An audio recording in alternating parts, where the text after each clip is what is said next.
کہ زمین و زماں تمہارے لیے، مکین و مکہ تمہارے لیے، چنین و چنا تمہارے لیے، بنے دو جہاں تمہارے لیے، دہن میں ہے زباں تمہارے لیے، بدن میں ہے جا تمہارے لیے، ہم آئے یہاں تمہارے لیے، اٹھے بھی وہاں تمہارے لیے۔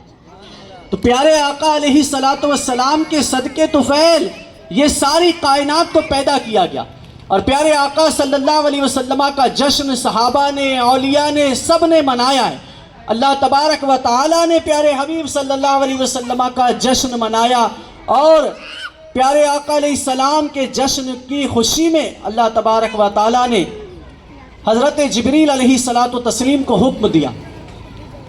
جب پیارے آقا صلی اللہ علیہ وسلم کی ولادت ہو رہی تھی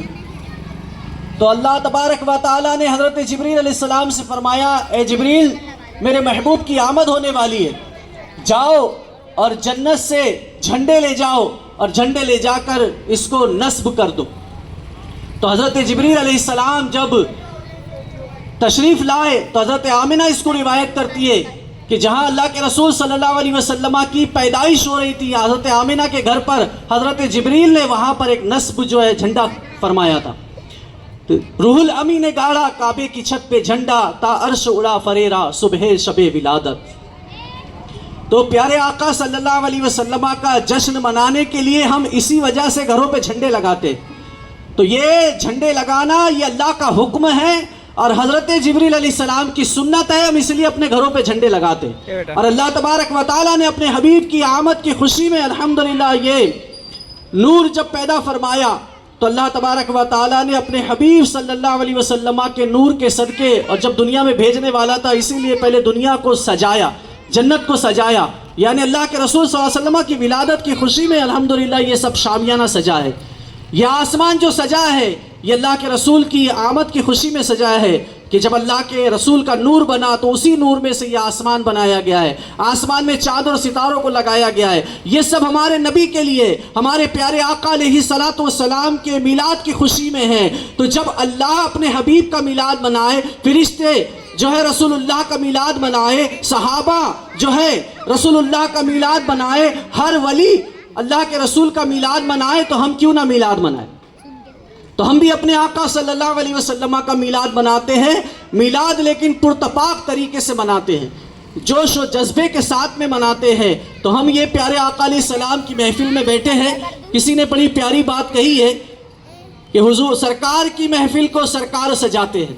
سرکار کی محفل کو سرکار سجاتے ہیں، اور آتے ہیں وہی جن کو سرکار بلاتے ہیں، ہے نا؟ آتے ہیں وہی جن کو سرکار بلاتے ہیں۔ ہزاروں لوگوں کو دعوت ملی ہوگی، لیکن اللہ کا جس پہ کرم ہو گیا، اس کی توفیق جس کو مل گئی، اور رسول اللہ نے جسے چن لیا اپنے میلاد کے لیے بلا لیا، تو ماشاءاللہ کافی تعداد میں لوگ یہاں پر موجود ہیں۔ تو آپ بیٹھے ہیں، کچھ کلام اور آپ کو ہمارے بڑے مشہور ناطق ہیں ہمارے یہ شہر ناگپور کے، اللہ ان کو سلامت رکھے، تو ان کا ساتھ آپ کو دینا ہے، اور جشن میلاد منا رہے ہیں تو ساتھ میں ہم کو جو ہے وہ جشن میلاد منانا ہے۔ نعت خوان پڑھیں گے بھی، اور ہم صرف سنیں گے نہیں، ہم بھی پڑھیں گے، کیونکہ جب نعت پاک ہوتی تھی تو اللہ کے رسول صلی اللہ علیہ وسلم سنتے تھے اور صحابہ اکرام اس کو پڑھا کرتے تھے۔ تو نعت سننا یہ اللہ کے رسول کی سنت ہے، اور نعت پڑھنا یہ صحابہ اکرام کی سنت ہے۔ تو ہم دونوں سنت پر عمل کریں گے، رسول اللہ کی بھی سنت پر عمل کریں گے اور صحابہ اکرام کی بھی سنت پر عمل کریں گے۔ تو آپ سب جو ہے وہ مل کر کلام کو پڑھیں، اور ابھی تک جو لوگ دور سے ہی کھڑے ہو کر دیکھ رہے ہیں، دور سے کھڑے رہ کر دیکھنے والوں کو کچھ نہیں ملتا، جو لوگ قریب آ جاتے ہیں انہیں بہت کچھ مل جاتا ہے، کیونکہ جس جگہ پر اللہ رسول کا ذکر ہوتا ہے وہ رحمتوں کا نزول ہوتا ہے، اور جہاں اللہ رسول کا ذکر ہوتا ہے ایسی محفلوں کو فرشتے تلاش کرتے ہیں، اور ایسی محفلوں میں حاضر ہوتے ہیں، اور ان کے نام لکھ کر لے جاتے ہیں، اللہ کی بارگاہ میں پیش کرتے ہیں۔ مفہوم یہ ہے کہ اللہ فرماتا ہے فرشتوں کہاں سے آ رہے ہو، اللہ سب جانتا ہے، لیکن اللہ فرماتا ہے اے فرشتوں کہاں سے آ رہے ہو؟ فرشتے کہتے ہیں مولا تیرے حبیب کا ذکر کر رہے تھے کچھ لوگ جمع ہو کر، ہم نے دیکھا ہے مولا وہ تیرے حبیب کا ذکر کر رہے تھے۔ تو اللہ فرماتا ہے فرشتوں تم گواہ ہو جاؤ، میں یہ حدیث کو شارٹ میں بتا رہا ہوں، اے فرشتوں تم گواہ ہو جاؤ میں نے ان لوگوں کو بخش دیا ہے۔ تو یہ محفلوں میں آنا یہ بخشش کا سامان ہے، یہ بخشش کا ذریعہ ہے، یہ نجات کا ذریعہ ہے۔ اللہ رسول کا ذکر کرنے سے ہمارے گناہ معاف ہو جائیں گے، ہماری خطائیں معاف ہو جائیں گی، اور جشن میلاد منانے کی برکت سے انشاءاللہ اللہ تبارک و تعالیٰ ہم سے راضی ہو جائے گا، ہماری دنیا قبر و آخرت سنور جائے گی۔ ہم نے اللہ رسول کی رضا کے لیے اس محفل کو رکھا ہے، اس میلاد کو رکھا ہے، تو آئیے پھر سے انشاءاللہ عز و جل ہم سب مل کر جو ہے وہ پیارے آقا علیہ الصلوۃ والتسلیم کی بارگاہ میں نعت پاک کو پڑھتے ہیں، پھر انشاءاللہ مختصر سا خطاب ہوگا۔ اور آپ سب جانتے ہیں کہ الحمدللہ تنظیم فیضان غوث اعظم کے زیر اہتمام اور باقی اشرف